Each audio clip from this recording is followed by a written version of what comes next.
A little bit of background about me. I've been here 6 years. My background of 30 years in the IT industry now, 1988 when I first started, pre-mobile, pre-internet, and moved to Silicon Valley in 95 to 2000 for 5 years building a company up. Lots of adventures. In 2004 I retired, sailed around the world for 6 years, ended up in Thailand and by accident coming to the Philippines. And I started investing in property here, and I bought a condo and an office, and ended up living here most of the time. So I didn't really mean to come to the Philippines. It's not somewhere that foreigners want to go, and they say, I'm going to go live in the Philippines and set up a business. I think a lot of foreigners come here by accident, end up staying here. It's a lot better than the media portrays. So anyway, I set up an office, and as many entrepreneurs that are retired do, they set up incubators. So that's what I did. So for a couple of years, I played around with ideas. And what's apparent to me right at the beginning is whenever you set up a startup or you work with other startups, coming across the same problems all the time. So at the time, and still now, it's difficult to set up a card merchant account, especially if you're a startup. And even if you do, then no one has the cards to pay for the services. Current systems, difficult to integrate. Still difficult, I think. GCash, PayMaya, WeChat, they make it difficult to integrate other apps. Bank APIs are complex and or non-existent. We have a KYC problem. You have to repeat your KYC everywhere you go. No credit scoring, how to satisfy regulation, and the data silos. You've got e-wallets now where you can't transfer money from e-wallet to e-wallet, so that's a big deal. So is there better ways to create a cashless economy? Bitcoin, you've heard solutions based on Bitcoin Cash, Bitcoin, etc. Volatile pricing, no one wants to pay in Bitcoin or pay in cryptocurrency. People understand pesos or the national currencies usually. Liquidity problems, scalability, it's slow, 3 to 7 transactions a second. You've heard this already.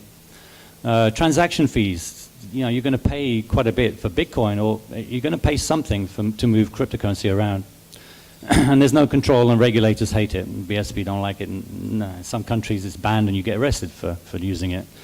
So I've been into Bitcoin since 2012. I got in early, bought a lot. Very nice, thank you very much. But couldn't really build anything on it, seriously. So we were playing around with ideas, trying to build e-wallets and so on. And last year, I started getting into permission blockchains. Same technology, so the underlying technology is the same Bitcoin, it's very good. But you can control who connects, validates, sends, and receives. So it's fast and getting faster, 1,000 transactions a second. And on our platform, you can create multiple assets, so an asset representing anything. We're putting on mostly rewards, private currencies, coins for ICOs, for crowdfunding. We're also putting in things like sand, building sand, so you can trade on it. You can put on, we're putting on scrap metals like copper and steel. Anything that has some value and you want to trade it and move it around. Atomic decentralized trading, does everyone know what atomic means in this case? If you have 1 peso and 50 pesos, $1, I give you $1, and the transaction doesn't complete until you've given me the 50 pesos. So that's built into the chain. And no high energy costs. So mining in Bitcoin, you can, I don't know how many was that, about 270,000 American homes can be powered. That's about 10 million Filipino homes. And most important for me, no transaction fees. So TagCash is a platform. We can issue fiat currencies. We've already issued PH pesos on the chain, and lots of other assets as well. So anyone can go to the wallet now and create their internal currency, whatever they want to use it for. Then you can then connect, share, and build on top of it for nothing. It's free.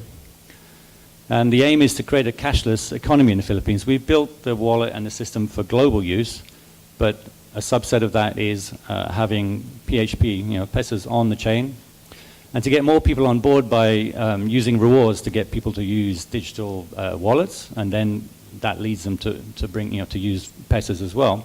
But most people use, everyone uses, not everyone, but a lot of people know what SM rewards are, or your Petron rewards or whatever. So it's easier to get people on with apps and rewards, and then they start using the service and they go, oh, I might as well use pesos as well. You've got to give people a reason to use pesos via wallets. And most importantly, stay within the regulations. Oops, sorry. So practically, currently the user verifies identity, so we can, the normal KYC, but to spend the money, they have to go through our wallet. Same with PayMaya and Gcash and so on. So they have no private key control. That's due to restriction on BSB. We've got to stop people putting too much money in other people's wallets. However, once a merchant gets verified, there's no control, there's no need to be able to control how much money goes through. You kind of monitor it to make sure that, they've said they're going to do 10 million pesos a month, and then suddenly it shoots up to 50, so you've got to ask them. And maybe if the BSB asks, this is the reason why they've done it. But that ability to create your own private key and your own public key to manage your own money, you can take a node off the chain. This looks like having a Bitcoin node, your own wallet. The merchant then handles their own money. The merchant transfers to other merchants who have similar nodes. There's no need to have a bank anymore. The merchants are the banks. They run their own money. So I ask you, what's the point of having what's the point of banks over the next few years, if that's possible? So again, if you in Bitcoin, if you lose your private key, well, you've lost your money. But in our case, because it's a permission blockchain, if the private key is lost, we can then freeze the public address that's associated with it, and then reissue it on another address. And again, no transaction fees to connect, send, or receive. So when you're sending money to a merchant, there's no fees. They get 100% of the money. Spam's controlled by KYC approved addresses, so the BSB is happy because they can see where the money's going.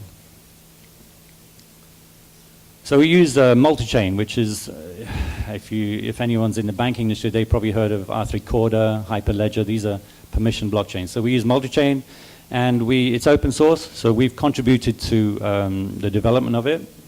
We just paid a chunk of money to modify the code so we can, when you issue an asset on the chain, you then have control of it, not us. You control it, and 3 months ago that wasn't possible. They said they were going to do it in about a year's time, so we paid to bring that ahead, and it benefits the whole community. So if you download Multichain, you have that ability too. Round-robin consensus, so we add other larger companies to the validation of all the transactions. And there are many fintechs and other companies already using it worldwide. In Netherlands, there's a lot of banks that are using it. In India, same.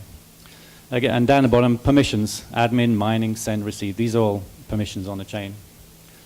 So the functionality, the stuff that we're building into our apps. QR codes, we've been doing that for 4 years for QR codes. It's nothing new. We've looked at WeChat's development over the last 4 years, and our platform's turning into like WeChat, but without the chat. We do NFC, QR code. We do NFC for offline, online transactions because of the connection problems in the Wi-Fi problems in the Philippines. We have NFC solutions for that, especially for reward systems where it's not real money, but it's it's points. No fees, it's all free. The request for payments also recorded on chain, so you can check whether someone is a good payer or not. Disbursement, triple ledger. We want to try and replace the OR books. It costs you 13,000 for 100. 10 books, about 1.3 pesos to do each OR. That should be done digitally, so the BIR have a benefit they see on the blockchain, and less corruption and so on. Merchant-to-merchant payments, free, instant. So you don't pay any money moving money around for to pay your invoices, etc. You don't have to pay any bank fees to transfer the money. How many people here from banks? Anyway, so on the chain we've got instant settlement between different fintechs. So hopefully I can get all the fintechs on board so they operate their own node. So when you're transferring money from one node to another, from Paymaya, from their wallet to our wallet, it's easy, instant, free, and there's no APIs needed. You just move around. If the banks go on board, they can have their own nodes and you just move money around. The money that backs the tokens is held and reserved in a bank, and then we're governed by the BSP for the EMI license and so on. Then anyone can build on top of that. They build white label solutions. They can build their own wallets. I just want the rails to exist so anyone can build on top of it. So you can build your own wallets if you want without needing regulation. So this is how you do it. You can go to TagCash, create an account free, and then you can connect. You can run your own private keys, your keys for wallets inside TagCash. Or you can just install, connect to the chain and run your own currencies. And that's where you go. And that's pretty much it. We created the FinTech Philippines Association last August to try and get everyone on board to share information. And also, when I first came to the Philippines, I had no one to ask to go to say, what's the situation here? What's the latest tech? Who are the players? What does it cost? I didn't really know about regulations. It took me a year to find out everything that I wanted to know. So now the association is formed so that everyone can share info and help foreigners that come to the country and say, it's a reference source, somewhere you can go to. And I really needed that when I first came to the Philippines. So it's formed now and people can join it. I suggest you join it so you can. There's benefits to join the association. So you can talk to me about that later on or email me. Okay, thanks very much for listening.